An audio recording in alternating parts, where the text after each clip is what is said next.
Yesterday when like AWS East like went down, it was like everybody who's like chat robot girlfriend on the internet is like down for the day and just like dead bodies everywhere.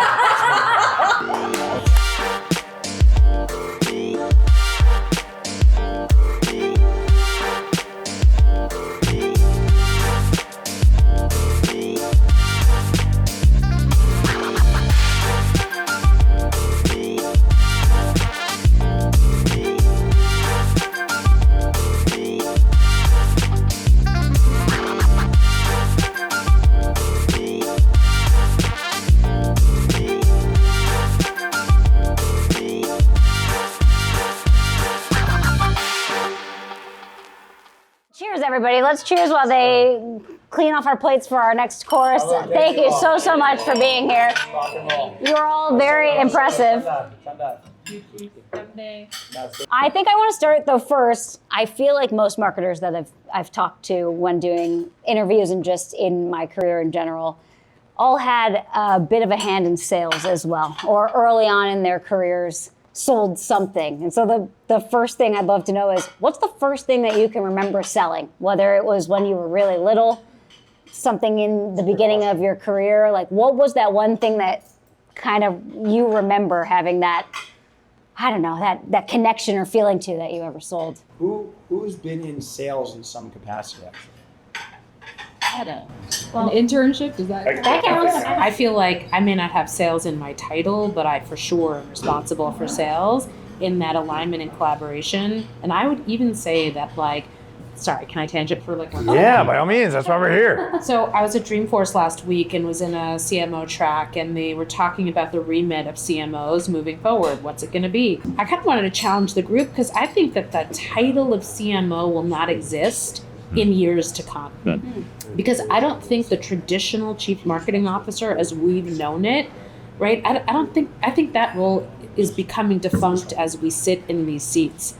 Because in my opinion, any chief marketing officer that isn't like driving business, a business leader with marketing acumen that's ultimately responsible for revenue, I'm not sure how that role exists.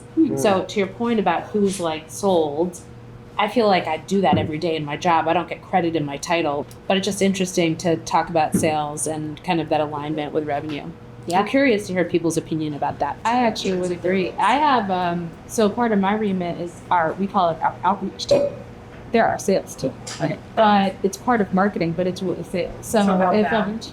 It's outbound. Yeah. So within my remit, even though my type, just what you're saying, I'm chief marketing officer, but I'm also, I'm in charge of a revenue driving force of the company. So yeah, I would agree. Would you say chief commercial officer is more accurate? Or how would you know? Like it's like there are CROs, right? It really depends what company you're into. From a marketing standpoint, oftentimes, it was you, I can't remember, but like a lot of companies that feel like the devil you know is better than the devil you don't. BlackRock hired a CMO years ago who had no financial services experience whatsoever and came purely from BuzzFeed. Right, and was just all digital. Same with Acquire Capital. Right, and so those companies, I believe, are the future where you're taking bets on that domain experience and drive to be a business leader versus just category experience. Yeah, I agree. So I'm not sure to your point about like CRO, maybe it's just a new title altogether. Also be chief growth officer. I was going to say chief growth officer. Yeah. It's interesting that you even kind of bring that up in that title specifically, because as I was doing my research, I learned that the CMO title is the shortest tenured title of all C-suite titles. 2 years or less. 2 to 3. Yes. 25 months. 2 to 3, right? Yeah. And do you think it's because marketers are so across the board in, your knowledge and your experience that you can do other things, or maybe that the title is changes at some point and that's why? Or why do we think that title happens to be the shortest of the tenures? I think the ones that are the ones that have the shortest tenure, the ones that spend the most money with the least return. So if you're a CMO signing like CMO killer type deals, stadium sponsorships, things like that are going to put companies on the hook for tens of millions of dollars a year, and everybody is sitting back wondering like, hey, how many new users did that drive? And you really can't do that. It's not gonna fly. I was at a company where the entire C-suite were all ex-accountants aside from one lawyer, including the CMO. Wow. So you can only imagine ROI came up a whole lot in all of our weekly meetings. I guess it also depends a little bit on the evolution of the company and the brand and where they're at, right? Like, Life stage. Yep. yeah, if you're a Coke, all you care about is brand awareness, and frankly, you have to spend a lot less on brand awareness than other companies that don't need that yet, that are maybe more of a D2C, early challenger type startup brand, right? So I think it really depends on the type of company that you are, whether or not they go in one direction or another. Well, all the traditional levers of marketing, like distribution, right, product, they're already specialized away in a company like Coca-Cola, right?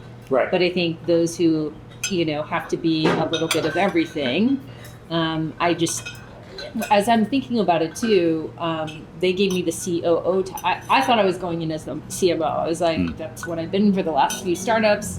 And they're like, actually, we need you to educate the internal team on how to be commercial. Mm-hmm. I need you, so we're going to put you in an operating role. So you need remit over product because you need to shape a product that's going to be product-led growth, right? And so it's interesting. Like, I don't know that I've ever thought of myself as an operator because I like to spend money.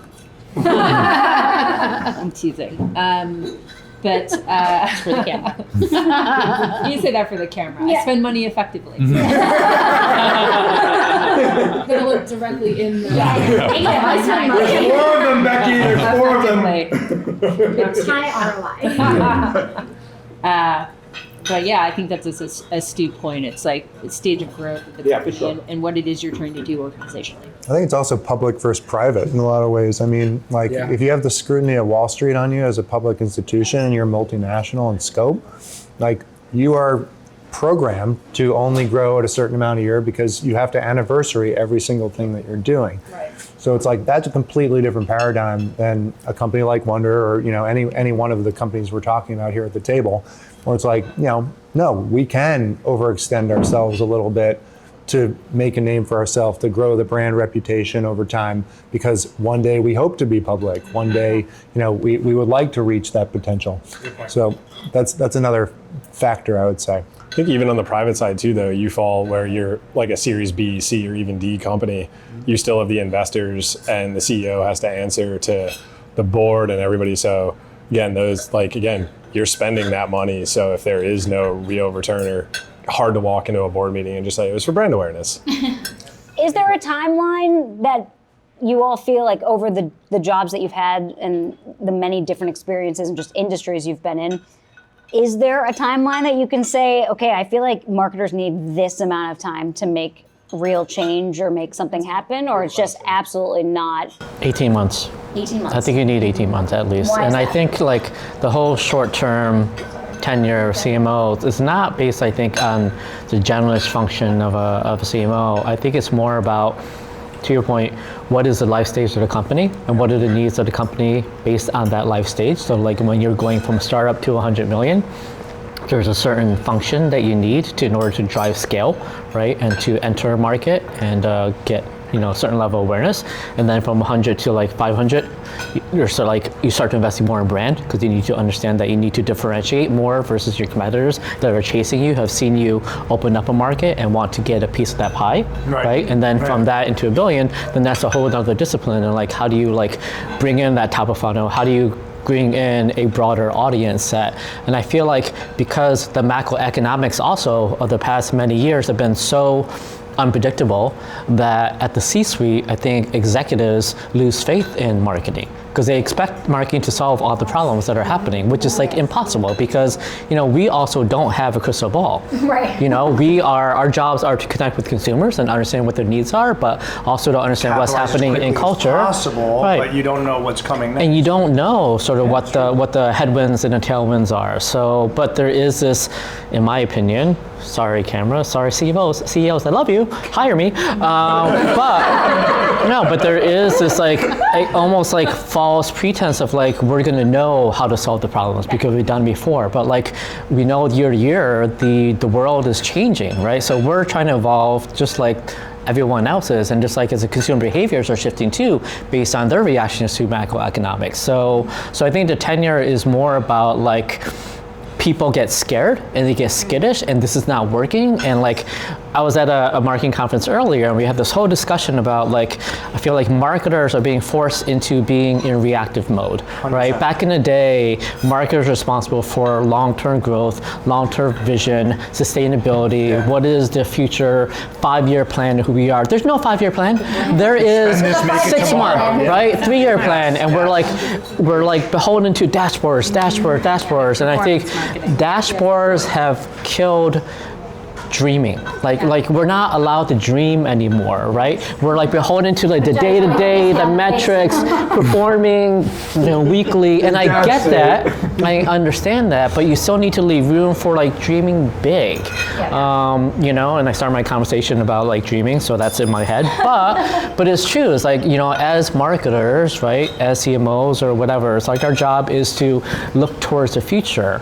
But I think because of what's happening in the world, because businesses are struggling, right? They're trying to figure out, how do I pay my employees? How do I survive? How do I drive growth? How do I, make my investors happy in the boards? It's like, that's a lot of pressure, and I get it. But, there needs to be room of getting your head out of like the hole and looking beyond. And I think we're not giving permission for that, and I think that's why a lot of CMOs are being let go, because they haven't had the tenure to be able to like do the short term but also long term. And it's like, you need to be able to plant seeds, but you're being let go before those seeds even sprout, right? So it's like, we need time for things to grow and for things to settle, and I think that's what's happening in our ecosystem. It's more like I think the golden era, correct me if I'm wrong, for marketing was more in the 60s, 70s, and 80s and 90s, prior, in my opinion, social media, to the internet and social media, when it was all like, oh, we can put an ad up that gets this and this, and then we have the metrics behind it. Now we can just double down on that and become a commoditized product and service like everybody else. Yeah.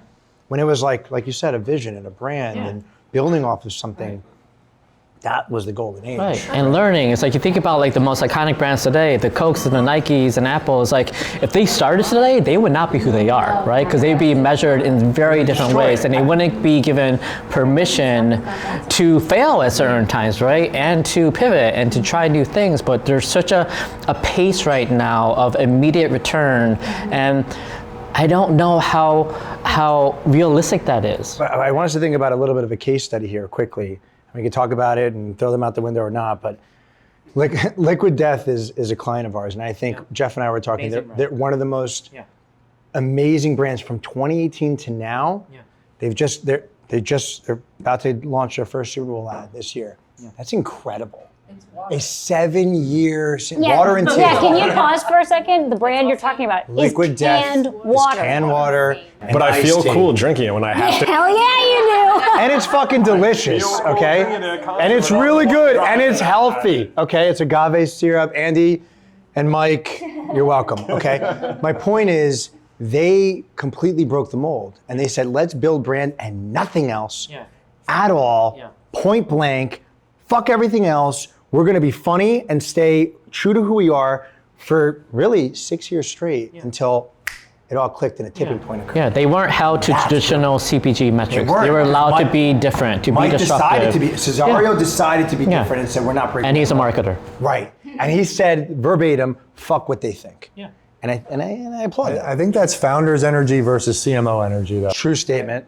I think it's because you're beholden to something else, and you have risk aversion because you've made it to the top of the echelon. You have a lot to lose. Why would you risk everything to do what you know already works and what other people are doing, and it maybe has diminishing returns, but it still has returns. Yeah. Well, You do. Go ahead. I mean, let's get into it, guys, right? We're all marketers. I'm very curious about the risks that you guys have taken that haven't panned out, or the thing that you got caught like underwind, like underground, right? I think things like that are interesting to me because it says something about either something you've risked, right? Because we're all sort of muddling through it, Yeah. But you also have to be able to fail to learn how to succeed. So I think it's important to be able to take those big risks and fail. And you have to be able to have, we talked about these, have the trust. You do not have the trust of your CEO and leadership, right? To be able to go and take those risks that is also the problem. I think for me, I've been most successful in the jobs where I've been able to build and establish the relationship as the trusted partner and the business leader with marketing domain experience. And that I feel is part of the difference. And like what allows you gives you the freedom. It's not immeasurable. It's not, do whatever. I think your point though about like learning from failure is as important as learning from success. But not having that trust it's a deal breaker. Absolutely. Like you can't possibly, and I feel like that's a direct contributor to why a lot of the tenures are so short. Yeah. Because it is the MQL, lead, convert, performance versus brand. What's interesting though, today I feel like there has been a bit of a shift because as you think about the impact of AI, you even think about search for a second. All our efforts, paid or unpaid, SEO, et cetera, right? As you try to influence a customer through search, the first thing they see is what AI determines is important. Mm-hmm. And if we as marketers don't figure out how to become relevant in that response through agentic tools, it doesn't matter what else we do. And that's where I feel like there's a bit of a shift back into brand and potentially support for brand, because through performance, pushing performance, you may not necessarily get there. Yeah. Right. So it's something, interesting to think about. But like you said, back to your point, I would love specific examples. Yeah, like Jeff, absolutely. do you remember a campaign in your time where you're like, oh shit, that didn't work, but you learned something from it? One that maybe you were really pumped about too. And if not, congratulations. I think at Duolingo, like the problem is it worked, but it was just like it crossed a line. Like Duolingo is famous for like unhinged TikToks, and I think like we did some stunts that were like Too unhinged that were like out of taste with people within the company, so like went viral, but we like took it down, and that like created some like internal battles of like schools of thought of like who owns the brand and like what is the edge, and like is it performance over everything? And so like we had to like build guardrails of like what is allowed versus not allowed, but it's like it's so subjective that it's like really hard, and it depends like who's making decisions. Wait, did you get more flack for this internally than you did externally, and that's what led to taking it down? Yeah. Wow. No shit. Yeah. We just went through that on Apron. We just relaunched the entire company in August, where we Saw the ad units, rebuilt by the way. Very good. Thank you. Rebuilt the website, app, changed the branding, launched two new product line, and walked away from subscription. As you can imagine, that was a lot of change in a short amount of time, and we had to rip the Band-Aid and launch it all at once from a technology perspective. And of course, we had hiccups along the way. I made an executive decision to email customers pretty honestly apologizing. It was like a plain text, just like put it all out there as if we were talking to them. It's like, hey, we know we messed up, and here are the mistakes that we made, but we're working to make it better. And that was not well received internally, but was very well received externally. Sure. So what? Wait, what were you apologizing for? Just We had a lot of hiccups from a migration perspective to the new tech stack. Basically, we rebuilt both the front end and the back end. And so in the migration to the new tech stack, some people had trouble logging in, some people had trouble with payment problems, right? Like things went awry. Things went awry for a small portion of the population.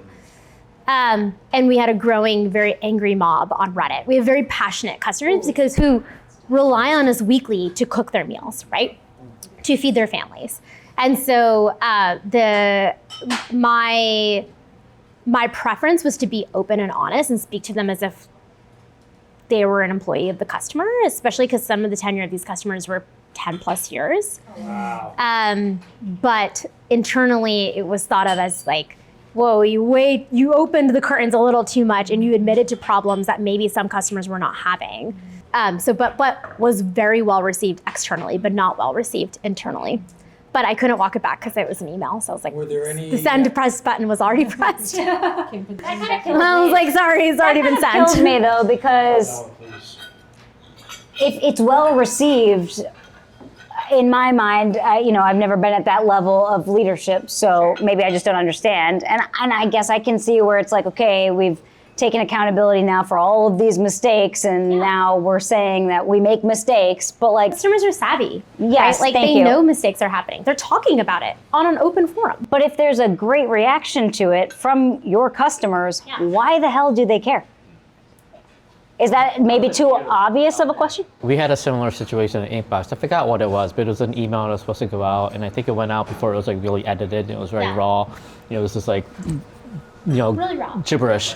And so we owned it, and so we did a funny thing on social. So like, oh, oops, like we sent the email, sorry, and like people responded like, oh my God, save the copywriter. Don't, it's like it was just a funny whole. It was a way for the community. It was a funny thing for the community to get involved. It's like because we were a brand that was about being transparency and being authentic and being one-to-one with the consumer. So it's like I think that goes back to your brand values, right? It's like who you are, what you stand for, and be confident in that truth. And so Even appetite for risk too, though, right? Like even if that is part of your brand ethos, like the appetite for risk to give that power to the marketing team to say, internally I was like, no, you have to trust me. Like we can't deny this. Everyone hide from it. We can't hide from it. We have to own it. We have to apologize, and we have to be truthful, right? Like you can't. This is not something that we can just be like, oh no, like smoke and mirrors. And I was like, if anything, that would give us more negative flack and a more angrier mob on Reddit. If I read that as a consumer, I'm trusting the fact that I'm remembering the fact that there's people behind this. People that make mistakes, people that have flaws, people Versus that like are learning. versus like this high level thing that's like, everything's perfect and it is what it is. 100%, own it, yes. Also, there's so many things going on in a consumer's day today. They forgot about it. After they read it, 10 minutes from then. But you caught that emotion in that moment and made them feel good. If there's an opportunity to make the consumer, your people, your audience feel good, take it. Point blank. That's it. And also remember, people send you the bad stuff. They don't send you the good stuff, right? So you can't rely on Reddit. Like our Discord is so vocal, and our community managers are like holding the pitchfork for them. And I was like, hey, we're on the same side, So what do you do with those? How much of that do you actually take in and say, okay, let's reevaluate some things? But and that's a question for everybody. How much of that do you take in personally and actually evaluate to make change? And how much do you go, we get it, they're just like, people are gonna be mad, it is what it is, we just have to keep doing our thing? Well, I think what Petula and Rena have really pointed out, which I will pull on that thread, is like, when you interact with your executive team, how much is it about being respected for what is the right thing to do versus being liked, like, yeah, we all agree. And when it's unpopular. I am unpopular in my company right now, but I never lose the respect because I'm consistent and I'm transparent about the decisions that I make and why I make them, and I can be wrong. And I'm also, when I push back on community, I'm like, I understand that you are taking care of a very vocal 5,000 people. My job is to get us to 5 million people. You will not hear from 5 million people, right? So I need the runway to get us to 5 million people. And so just remember that you're not going to hear from them. And so part of this is like, I've got 12 months left to make it happen. And I am counting on the fact that I'm going to get to 5 million to be like, look, that's the difference in the dialogue, right? So I know what my metrics are and what I'm going to prove out, but it's only because I've done this 5 times, and I just have to tell everybody, like, please trust me. I've seen this before. They're going to hate you. If you don't do it now, it's going to be much worse when we have 1 million people. It is okay that 5,000 people are really mad at you. By the way, we launched the game like 3 weeks ago. You're getting lots of feedback at the moment. Yeah. And you have to be positive about it and be like, yeah, we lost 10 grand yesterday because someone hacked us. Like, that sucks, right? Yeah. I think it's smart to be authentic with the consumer base, because I think what we see is this giant kind of like underlying anger towards big corporations, is sort of a populist mentality. But even with that, you have this simmering empathy for individual employees of the company, because companies do things and not everything's going to go right all the time. but you have people that work for them that are just like you and me. And I think the perfect evidence of that is like what happened with Bud Light in the beer industry with, there was so much sympathy for what that individual brand marketer went through when the company didn't back her. And that wrote business cases, but like the people responded. The people understood that she had made a choice. She tried to do something a little bit different and unique, and it backfired. But people don't hate people for making choices. They hate corporations for doing the wrong thing. So Yeah, that's a good point. Yeah. That's why people want to save the copywriter. I think it's also about culture, right? It's like, what is the culture of your organization? What's their appetite for risk? What is their appetite for trust, allowing you to have that runway? Some companies will give it to you. Some are very controlling. I think controlling comes more from insecurity, from my experiences, right? So, but I think you just need to navigate where you are, right? And understand what your limits are. So, no shade on that. I mean, some have a higher tolerance and some don't. So, but I think that's where you choose where you want to be. We can do this. We can have fun, and you can ask an actual question. thing, and then we'll ask a question. Okay. What do you think? Yeah, he already Yeah, started. Joe, how'd you fuck up? I would see. What had happened was. We're on camera, so I was not going to give like a personal fuck up, but more or less how a company fuck up made my life way more difficult. Okay. So you met me at Yield Street. Yeah. It was this company. I'd been there for about 4 or 5 months. Joined in the end of 2019. So I think you guys all kind of know where this is going at this point. I heard about that. Yeah, like 4 or 5 months into me being there, obviously COVID is now a thing. We get hit with like $100 million lawsuit for fraud. Whoa. The guy who brought me in got a lot of angry texts from me that day of what did you get me into? Yeah. But it turned out somebody we did an investment with defrauded us, and it just backfired. Made the headlines in Wall Street Journal. Luckily, the business was purely for accredited investors, so the 1%, people cared for about 3 minutes, and that was that. The investors cared the entire time, though. So being one of the marketers, we're like, all right, our jobs just got significantly more difficult here. The paid search guy was the happiest person on the planet because his job really didn't change. It was fine. For the rest of us, like it just became a nightmare that when you're running content teams and you're posting on social, it's like no matter what we did, it could have been the most creative thing on the planet. There was always negative comments, just straight spamming from Facebook to Instagram to everything the entire time. Trying to deal with Reddit moderators of like getting just negative things taken down of like factually incorrect. None of this is true. Leaning on the fact, and like everybody wanted to lean on the aspect of, hey, just tell them it's a legal issue. We're in litigation. Like they're messing with an investigation. And I'm like, dude, I don't think anybody really cares on Reddit. Right. Didn't work. So we. Long story short. So somebody along the way had a bright idea of like, let's just pivot. Like, let's start doing a lot of like brand awareness, like sponsorships, get the name out there. And the more people see it, the more brands we're tied to, it'll just become more and more reputable. We'll feed off of everybody else's good reputation. Awesome. It worked. Like you saw brand lift. It was great. What are some of the things you did for brand lift? Good time. We sponsored, I would literally sponsor anything rich people were at. Because again, purely for accredited investors. So it was like New York Giants, we were the first alternative investment platform. Yeah. The Giants have like the wealthiest fan base in the NFL, sponsor the Giants. Greenwich Polo Club sponsored them. Yes, I remember that. Art Basel, F1 events, like we did it. And these sponsorships didn't have a problem with the lawsuit. They were like, we'll take any money, or it wasn't it wasn't an issue trying to. Again, it was all public knowledge. There was nothing like illegal done on the company side. Right. It was just it was bad. really bad. It's actually a really crazy story if you guys ever want to look it up. Full circle, we did fall into that aspect of like, oh, you guys are spending a ton of money on like brand awareness, like ROI.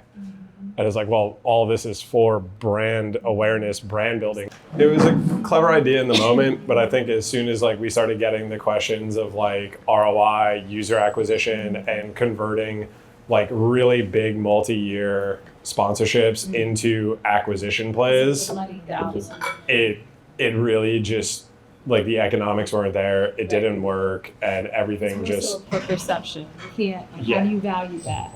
Did brand awareness go down, or did your affinity scores go down? Like, what happened once you stopped?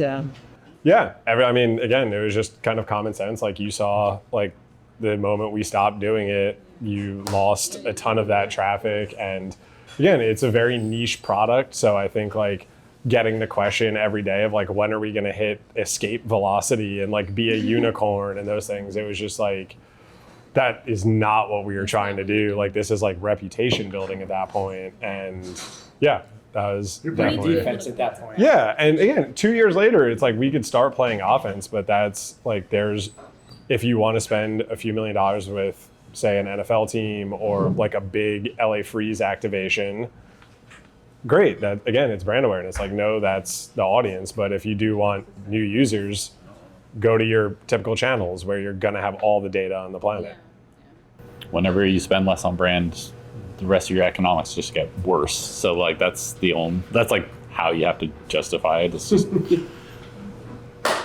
well, like you can see it on like search. Like if you do like before after, like you spending less on brand, like cost per click, cost per whatever is gonna go up, like, and it's pretty cleanly time based. I remember an article, I forget exactly when it was. This was pre-pandemic, if I'm not mistaken. Maybe it was in the Wall Street Journal.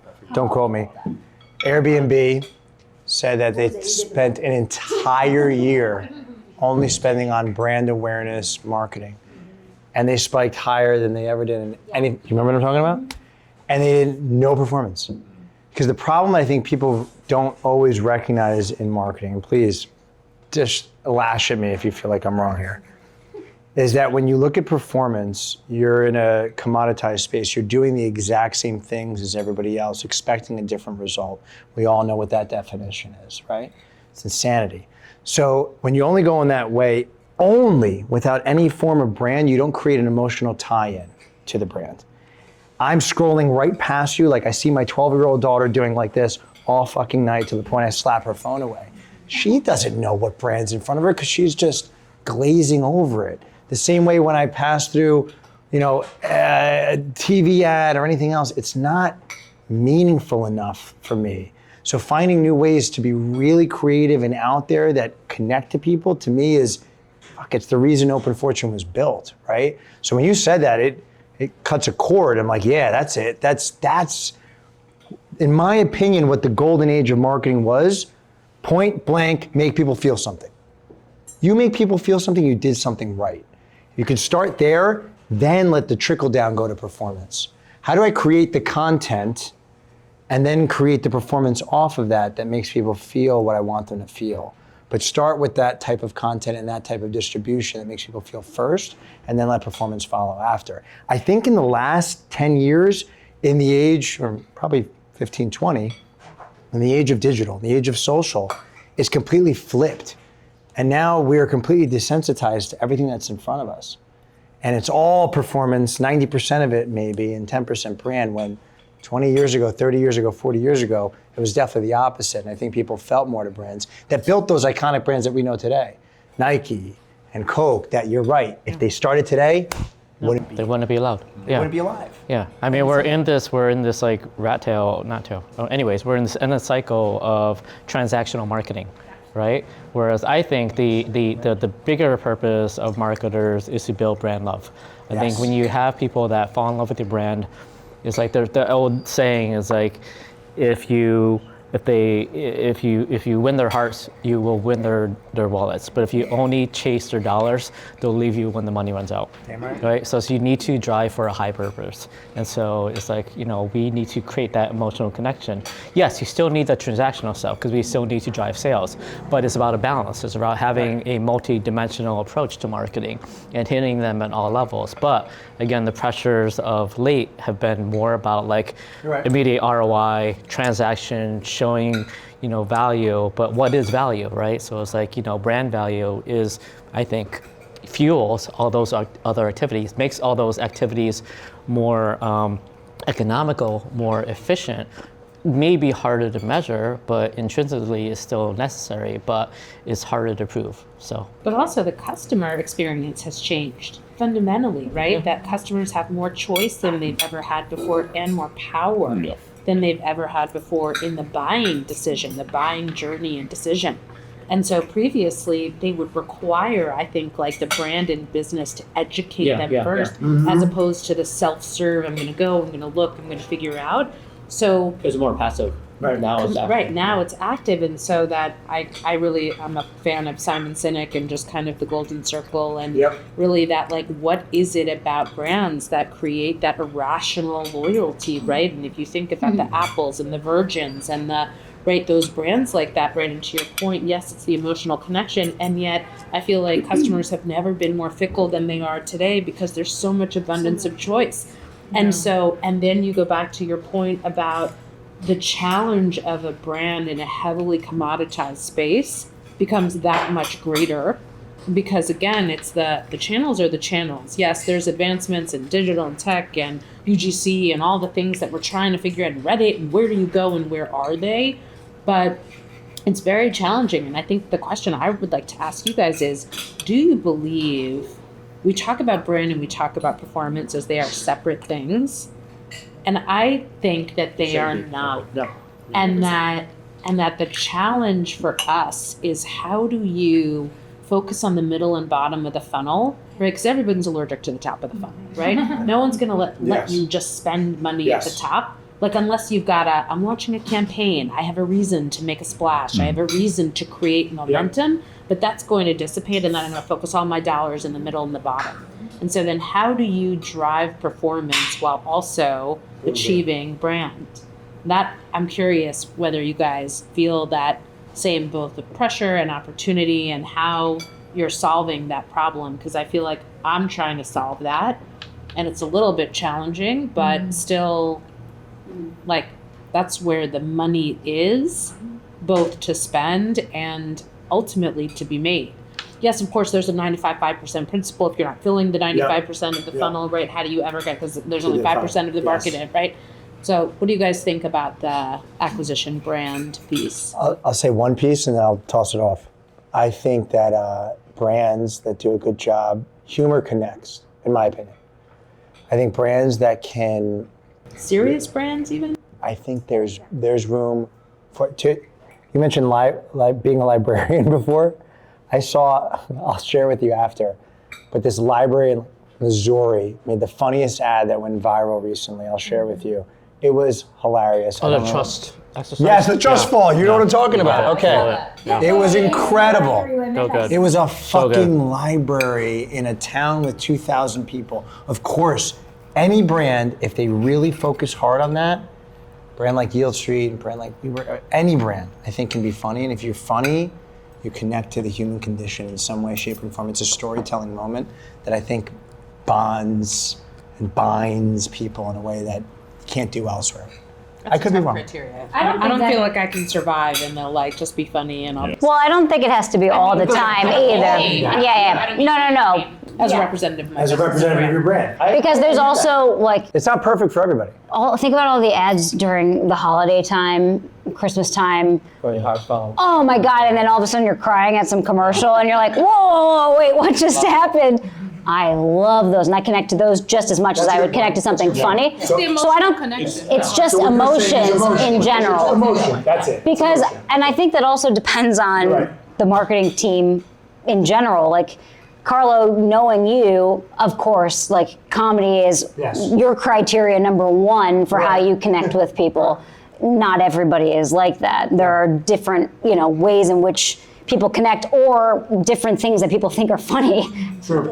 It's just as hard there to say this is going to be really funny, because there's just so many opinions also about what is funny. But I agree with you. It's somehow finding that deep emotional connection that's going to make a big difference. I think a big change that, we've talked about over time in the past 20, 30, 40 years, not just brand to performance, but even like retention and loyalty to new user acquisition, right? Like, if you think about a brand like Nike, and you actually do, or if you guys read Shoe Dog or watched it or any of that kind of stuff, like, so much of the early days, their product development was so focused on runners. Yeah.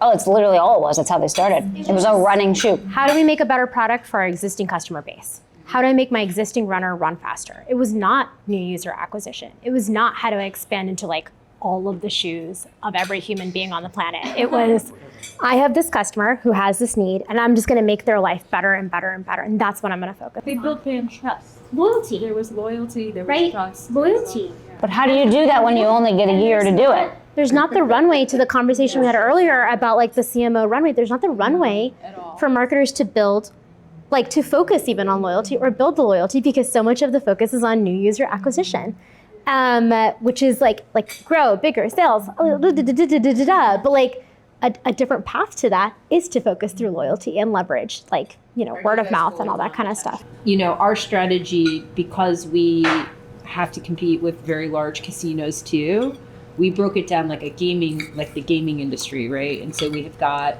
live ops, so whatever event engine that's both virtual and IRL, and then we've got basically KOL, influencer, reaching up to celebrity, right? So we're like, hey, Tom Lee, come hang and play a game with us, right? Like just like weird strategies like that.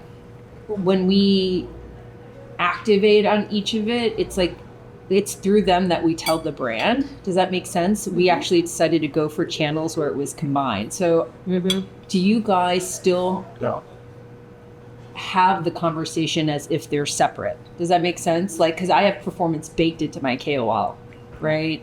I have performance baked into my event strategy.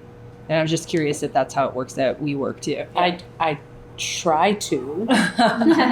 It's very difficult also though to walk into an organization that is not inherently performance based. Part of my remit was to come in and kind of help, as with what was happening with WeWork overall, was to help evolve a function right into a high performing, data centric and oriented entity. Which is difficult when you don't have the data literacy or experience to do that. And when you have it's not necessarily small or big, but you know, it's hard to transform an organization to get there because you have to either upskill or reskill or, you know, bring in new, and it's hard. That I think is one of the biggest challenges for a CMO. It's not, do I know how to drive performance today? Like, yeah, sure. I think I've got the right ideas and I think my job is to translate the vision of my leadership, my chairman, my CEO, and bring that vision to life in an effective way. But bringing the group along to ensure that they can deliver when not everybody, right, has the necessarily right skill set. The people who you brought along who are there, who may have gotten you there, may not be the right people to take you where you need to go. Yeah. And that is not a quick change. And that, I think, is one of the biggest challenges for a CMO, which is to like create and drive the change that you need, but yet it's not just up to you. And so trying to bring your talent pool and your resources up to and along where you need to go, that takes a minute. And not just within marketing, like 50% of the job is internal, right? It's about building consensus, getting alignment, people to understand transformation cannot happen just in one department.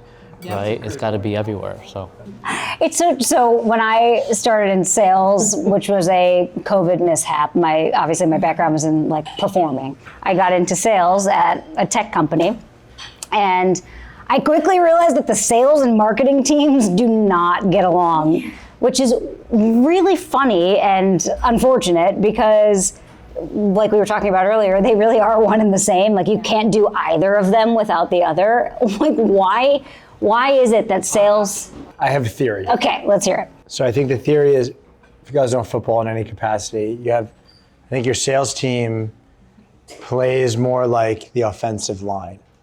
Their job is to block and hope. Points. No, not necessarily. They're blocking, only there just to become a wall so that the running back or small plays can happen to advance the ball. That's what sales does. What marketing can do, in my opinion, is you guys can come up with whoppers. Like the coolest fucking ideas that just completely change the dynamic of an organization, that transform what you guys can do as a company, as a brand, and then lean into that. You're like the big 40-yard, 50-yard bomb that can happen. Yes, you have the same 5-yard screen plays and the small concepts of what can move the ball forward. But every once in a while, you just launch and let something loose. And I think that's exciting. And I think that's why the sales team is always looking at being in both sales and marketing. I've done them both. I can look at the day-to-day grunt work of just trying to grind to get whatever you would look at from a sales perspective in the door, versus marketing that can come up with this just powerhouse concept of an idea that transforms everything. So I think the sales team looks at the marketing team like this glorified high-level ivory tower kind of concept, which frankly you can be. See, I actually completely disagree. Okay.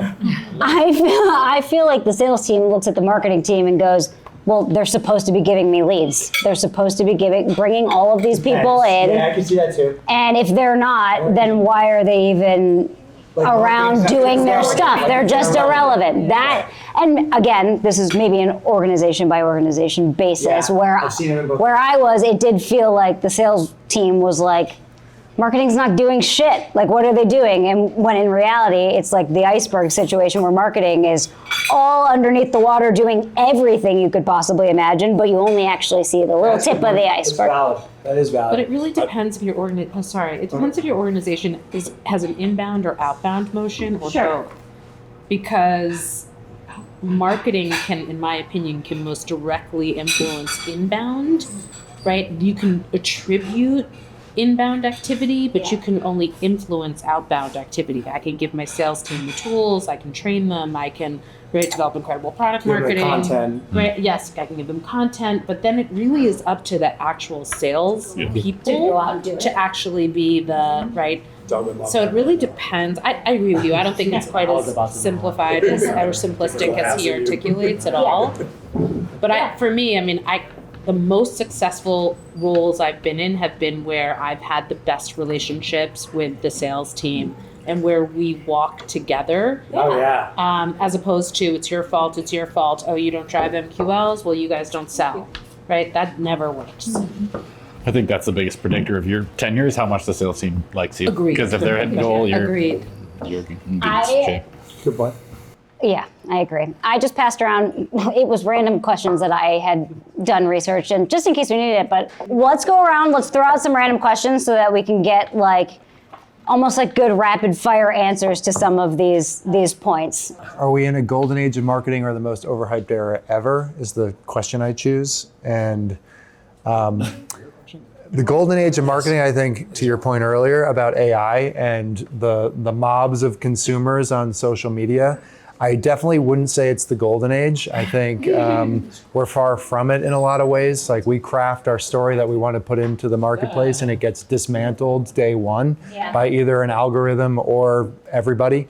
So overhyped maybe because, we can do these things with this giant audience in front of us. And if it happens to go viral, oh my God, you just won a golden ticket. But most 99% of the efforts fail. And you just end up spending more money and then having to justify why you spent that money. So I would say it's a tough age of marketing right now. I think it's really difficult, more difficult than it's ever been before. And even with just the understanding of performance to CRM with the different agencies and the specialties that each one of them has and how you manage your OpEx versus your working to non-working spend. So I'd say it's gotten way too complex and we are losing track of the desire to just make people feel something. There's going to be a day of reckoning. We don't know exactly when it's going to be, but the day of reckoning will come when, not just in marketing, I think in obviously a variety of different jobs and sectors and categories and capacities, jobs are going to go away. They just are. And we're going to have to figure out how to evolve with that. And we will, over time, it will happen. Started with self-checkout lines. It did start with self-checkout lines. So the point is... But those are a pain in the ass, so I don't know. It does feel like there's a time component to it. Because the thing is, it isn't so much even just about figuring out how to utilize AI to help you become more efficient, smarter, better, faster, but also how do you talk to a customer who more agentic entities out there that you have to market to efficiently and effectively to get sounding like AI ourselves. right. That's right. No, it's true. We don't get it. How do you optimize your SEO to rank in the AI responses in search? I think we're in a messy middle. At some point, we will have agents speaking to agents and people speaking to people. I agree. I think we're absolutely going to that Say it space. again, Becky? We're just in the messy middle right now where it's like people trying to communicate with agents when it's going to be agent to agent, people to people. Yeah. Using crypto. Using actually using the railways of distributed ledgers, in fact. I don't even know what that meant. Don't worry about it. No. Just invest in Bitcoin. I do that with Gemini. Shout out Olivia. At some point AI is going to proliferate so quickly and they're going to speak that we're going to have to document all of the transactions that happen on AI, and distributed ledgers are the best way to do that, right? So it's like, oh, I made this transaction, or rather I empowered this AI to make this transaction for me. It needs to be signed, otherwise how are we going to verify it? Financial services can't keep up quick enough. Someone like Stripe or some other up and coming, fintech company is going to offer those services to sign these very quick proliferating transactions that happen. And transactions won't be just about money, it will be about these different tokens that we earn from different ecosystems that we use, and it will be the financial transaction, like the currency exchange rate of these different types of tokens that we receive in these different environments. I think it's important for us to all think about it because those are the ecosystems we're plugging into. I am sure for anybody who's working in retail, and I know some of you guys have been in this, is like marketplaces are where we're getting most of our leverage right now. That's what I was consulting with. I was consulting with LVMH for a long time. It's like you're now relying on marketplaces to do a lot of your transactions because people only want to go to one place, right? And they're used to it and things like that. So part of this is that I worry about AI more from a job perspective than anything else. And certainly I don't have a crystal ball, but I do know that unless we are proficient in understanding the ecosystem of transaction, which is like the changes in fintech affect all of us. And that is, I think, the thing we need to pay attention to because it's powering different places where people gather. Does that make sense? I don't know why I'm like railing right now with AI, but it's I was like, We're doing so good. I'm hopeful, to be honest. I think that we will get to the point. I do believe our consumers will, especially the younger generation, will be able to tell the difference between AI-generated content 100%. and human-made content. Oh. I think we're going through a messy middle right now, absolutely. It's very easy to see the difference. It's getting harder, but like the slope of the curve, like I think like literally a year or two. But I think we'll expect marketing to be AI generated and stories to be human made. Yeah, it's like Taylor Swift taking her music off of Spotify. It's like a statement, and then they're going to come back. Oh, Do we think users will even, like, if it gets to a point where we can't tell the difference with like content or whatever, does that kind of kill social for everybody? Like there's no human element, but there's no like human element to it anymore. So like, do I just want to sit on my phone and talk to bots or like look at bot generated content? But I do know like that a statistic exists that it's like 90% of Instagram is just AI. You're going to start to assume. I think I just throw my phone in the toilet and start over. Give me a flip phone, I'm good. I'll go back to like the 2000s. I think the difference also is like we all remember a time before technology existed. That's true. If we're talking about future generations, they don't know that. It's very true. They have my son has no understanding of life, what life is without an internet. What a flip phone? Are you kidding? They make fake toy phones that are iPhones for children to play with. Like they have no concept. And I don't think we're gonna walk it back to that time. I think we're the last generation that will truly know life with and without social media, with and without an internet, what a flip phone even is. I don't think we'll ever go back. That part is. Oh my God. My 4-year-old is like, how come what is this? And I'm like, it's an ad. They have no concept what a commercial, no concept. Fluid too is shifting, right? It's like about content. But I think consumers are gonna demand more transparency of AI versus like it just happened with J. Crew. They got smashed because they did this campaign, they did a collaboration with Vans, and they generated content that was AI. And they got called out and they got slammed by the public because they were like, no. And could they tell the difference? Yeah, and they were like, well, this is suspicious, why are you doing this? And it's like, and J. Crew has been like priding themselves on their, comeback on being more authentic and all Americana, and it was like, well, then why are you doing this? So I think consumers are gonna be more savvy and they're gonna demand more transparency. And I think we as marketers, it's our job to hold ourselves to a high level of integrity and be honest about it. It's fine if you want to use AI, if it's more efficient, for whatever reasons, lower budgets, but just like be honest with your public. Just like when we talked about just being transparent, if I made a mistake, oops, just tell your consumers you made a mistake. I think it's about, it's like stop, don't hide it, Where right? do you draw the line though? Like if you're posting on social, like first draft of any written word that comes out of us is like, was prompted somewhere, right? Like humans are editing everything, but like, do you have to disclose that like I made the outline for something out of an LLM or something? Good question. I think it's visual media though. Yes. And I really would love to hear your point of view, because you're like, I like the disagreement, but why are you sure that people won't be able to tell the difference, particularly the younger generation? I think for my category right now, I don't know how long I'm gonna last in gaming, but like if all I have to do is hit dopamine, I am basically, I'm like any other film production that's shooting an action scene, which is all CGI anyway. So I have license to do stupid stuff like some trader looking like he's done a line of Coke being like, you should use Metafied, right? Like, Becky, you got me. yeah, we're targeting that towards you, right? I can get away with that, but can I do that with WeWork? No. Can I? Right.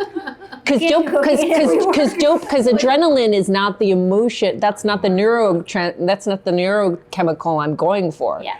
Right? Kickstarter, different. Within the casino space, though, there are affiliate partners that are running. They're not necessarily AI driven, but they're not real Twitter account, like Capper accounts. Yeah. And they have hundreds of thousands of followers. And these accounts act and talk as if they are real people putting out real bets. Wow. That's scary. And people follow that. That's wild. And like that's sold as like you are a legitimate affiliate at that point. So it's like you have a Twitter account with 400,000 people following it by X name, and everybody's taking it like, these are the bets we're putting out today on these platforms. This is what I'm saying, like it's gonna be AI to AI, because at some point you're gonna be like, this is weird. This thing is like consistently pumping out things. I'm just gonna build an AI to match it, right? And at some point I'm gonna be like looking for my friend Petula's account because I know I've met her in real life. She's not a robot as far as I can tell. I'm gonna follow her. I didn't mean to be looking at you like, you're wrong, but like. I think the time frame you're thinking about, I guess it depends on what future means, right? So like, I think right now, if you're looking on social, you can probably guess like 90-10, 10% AI slop, 90% human. But if you make a bet that like in 20 years, that might even get to 50-50. 70-30, 80-90, or even inverse it to 90-10, where 90% of the content you receive is AI and 10% is human. I think about my son who's 4 years old. If from now until he gets to 25 years old, 90% of the content he consumes is AI generated, I don't know if he can tell the difference. And I don't know if he would expect a difference and have a different expectation from brands because he may not know any other way. Isn't that like the dead internet theory? Yeah. That like once something hits, like the majority of the content is just AI generated, like that's it. Internet's dead. I think you opt out. I think I'm hoping your son will be like, Me too. This is too much. Mary's a beautiful person because that person makes, him feel something, right? I won't be surprised when we start to see people marrying robots. It's definitely happening. all that because they are scared that this is going to happen. So they are creating litigation. Her, yeah. And that's real, and that's here. But didn't OpenAI already release that like 30% of usage is like therapy on ChatGPT? Oh, I don't know. Is that really happening right now? People Having relationships with ChatGPT. That was a big joke yesterday when like AWS East like went down. It was like everybody who's like chat robot girlfriend on the internet is like down for the day, and just like dead bodies everywhere.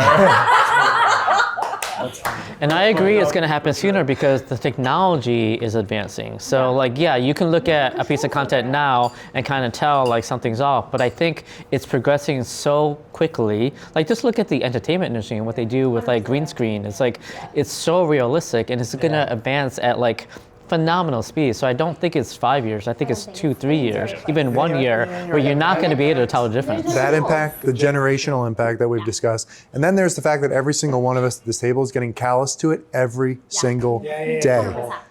Just think of the Google glasses that came out years ago, right? There was an uproar about it. People were like, I don't like that people are looking at me. It's creepy. That died. It went away. But now you have Ray-Ban Meta. It's embraced by the entire planet. So it's like the whole paradigm has changed completely. People are accepting of it. They understand that it's the future. Every day that you do it, you're just going to get more used to it. I'm so terrified for the Black Mirror contacts. Oh, Black Mirror is definitely. Which they have. What do you mean they have? Which they have in the military already. Yeah. What? Yes. Well, it's much easier to put a contact in your eye than to wear glasses that could fall off or get damaged. You know what's crazy is this was my college graduation speaker. This is all he talked about. That was, I don't know, 14 years ago. I mean, 1993, David Letterman, Bill Gates interview, where he goes, Bill, I don't understand why people would want to listen to the radio or watch TV on the internet. And Bill's like, just trust me. The whole audience is erupting in laughter like it's the craziest fucking concept in the world that people like to watch content on the internet or listen to music on the internet. We're here right now in AI in that exact same moment right now. It's pretty crazy. It's pretty crazy. Yeah, if anyone wants to share their fortune that they created, I would love to hear them. And then I have one incredible question at the end there. Oh God. Yeah, let's hear it. I love it. Get ready to rock. Hard. We're not done yet. You're gonna be a winner. Yeah. We hope. That's so good. Hard Rock Bets. That's so good. Oh, here. You get to keep it then. Don't compromise. Wait for what feels right. Based off our new brand positioning of cravings without compromise. That's a wonder right there. Look around the table, enjoy the moment, and embrace the warmth. Now that's The Blue Apron. Here we go. Hello, Chanda. CMO Weekly. Mine is, you will see global innovation in your future. Ooh. That's a dust the shoulders off moment right there. Mine is you are the master of your own destiny. Yeah. And that's in financial, because if you are riding the wave of price prediction, you know, it's like riding the seas. You're the master of your own destiny. Love that. Sail. I have, you will not search, you will find. Because you can search conversationally for your assets and find what you're looking for. Yeah. A smarter way of working is in your future. All you have to do is say yes. Very good. You didn't have to We're gonna see that in like 3 months. I'm gonna be editing. I just want you to know I'm gonna be editing all night, and tomorrow I'm gonna send 10 options. Oh my God. So mine is, the future is now, grab it. I like it. Very good. All right, one final question. Is it okay to sleep with socks on? Raise your hand if you think it's okay to sleep with your socks on. What time of year? I feel like I was like that. It's cold. This is so exciting. It's a majority of the time. You changed your answer. You changed your answer, Courtney. No. Where's my? Do a bunch of New York. I'm with my people. I'm with my people. Absolutely not. The caveat, yes. Okay, Courtney, what is the caveat to your answer? I was saying it depends on how cold it is. It depends on where you But then the answer is yes. If you would sometimes, then the answer is yes. Absolutely no. Because you're not a fucking psychopath. It's a hard no. It is a hard no. If you're camping outdoors and it's like 40 degrees, like you wear your fucking socks. Okay, we're talking Yeah. about We're talking about not like if you're in the tundra. Well, there's no qualification. Sorry. Let me be really clear, you freaking All right, well that's monster. different. If you're That's at different. home, is it okay to sleep with socks on? Yes. No. I think there's some sleep science that says warm feet help you fall asleep. It is. Yes, there is. Carlo is My guy. My guy. Send me that statistic. I want to see the data. Socks on, and I didn't know it was like controversial. You do? I exclusively sleep with No, I love sleeping with socks. but I didn't know that was a controversial opinion. If I ever go to sleep with socks, I take them off in the middle of the night. Sure, me too, but it's okay to go to bed with them on. But I said, but not socks that you walked around. That's fair. I get that. Clean socks. Like if you're really cold. She puts on sleep socks. That's a whole nother thing. Who wants that? You new socks. Your socks? Yes. Right here? I don't like jackets. Are you giving us socks as a giveaway? I'm going to send every single one of you OpenFortune fortune cookie socks. I was about to Okay. say, are you actively pitching a sock company? No, I'm not. No, this is my favorite question.